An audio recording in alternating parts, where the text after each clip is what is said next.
Isang mapagpalang araw po sa ating Panginoon at sa ating lahat. I'm Andrea Raya po and nandito po ako para po i-share yung natutunan ko po ngayon sa ating daily devotion with Pastor Russell. So, yung concept po natin today is demonic influence. The term demonize refers to being under demonic influence in Scripture. This term is often associated with more extreme cases of demonic control affecting a person's mind, body, and spirit. However, the Bible make it clear that the Christ has ultimate power over the demonic realm. While believers cannot be possessed, they can experience spiritual attack. This is why we must remain vigilant and rely on God's power. So, yung impluensya po ng demonyo ay may masamang epekto po ng masasamang espiritu sa isang tao. Sa Biblia po, ang demonize ay ginagamit na sa matinding kaso kung saan kinokontrol ng demonyo yung isip, katawan, o espiritu ng tao. Pero, mas makapangyarihan po si Jesus kaysa sa mga demonyo, hindi maaaring sapian ng isang tunay na Kristiyano. Pero maaari silang atakihin o tuksohin na sa spiritual, kaya kailangan maging maingat, manatiling matatag sa pananampalataya. At umasa po tayo sa kapangyarihan po ng Diyos.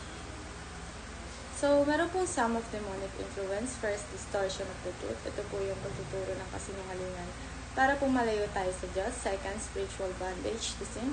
Ito po yung pagkaalipin natin sa kasalanan na hindi po tayo makaalis.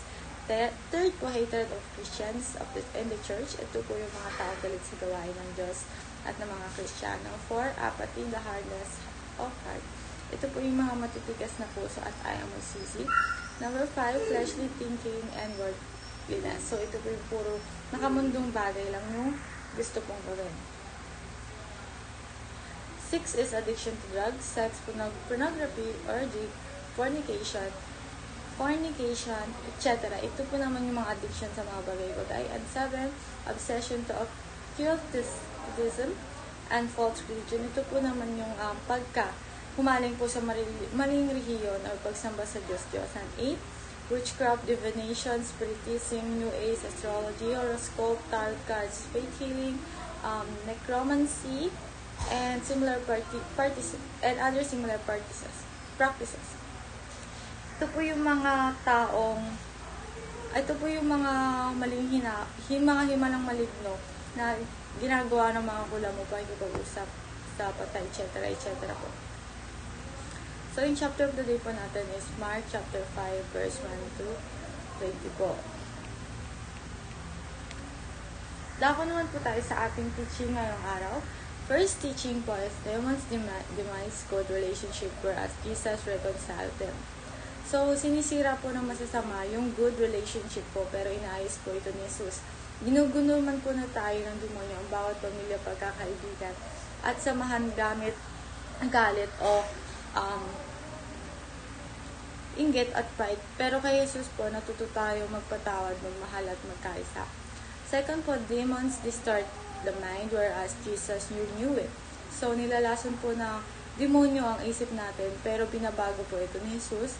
Puno po ng kasinungalingan, takot at pagdududa ang mundo dahil sa gawa ng demonyo. Pero kapag hinayaan mong si Jesus yung magturo sa'yo, magkakaroon ka ng tamang direksyon at kalinawan sa pag-iisip. And third po, demons destroy the image of God whereas Jesus restore it. So, binawasak po ng demonyo ang tunay na pagkatao natin, pero ibinabalik po ito ng ating Panginoong Jesus. Gusto po ng demonyo na mawala ang lahat ng halaga po natin.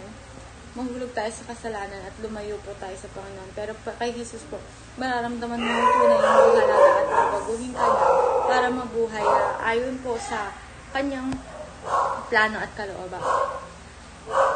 Para po sa ating application, paano po natin ito i-apply sa ating mga buhay? First application po natin, list what Satan's sin has destroyed in your life. So, tukuyin po natin kung ano po sinisira ng kasalanan o ni Satanas sa buhay po natin. Nasira po bang relasyon mo sa pamilya o kaibigan? Nawala po bang kapangyarihan sa puso mo? Naging alipin ka ba ng takot, galit, or maling desisyon? Maging totoo po tayo sa sarili natin at alamin po natin sa Panginoon kung saan tayo bumagsak.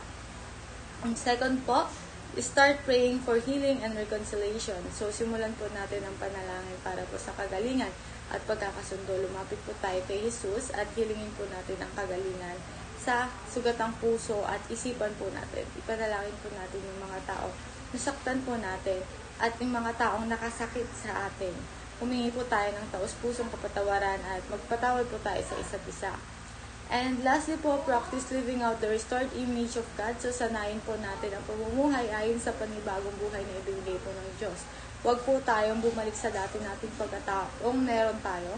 Sa halip mamuhay po tayo ng may pananampalataya, pagmamahal at pagsunod kay Jesus, ipakita po natin sa salita at gawa na ikaw po ay isang binago at ipinatawad na anak ng Diyos. So, yun naman po ang aking natutunan sa ating daily devotion with Pastor Russell. Maraming salamat po and God bless us all.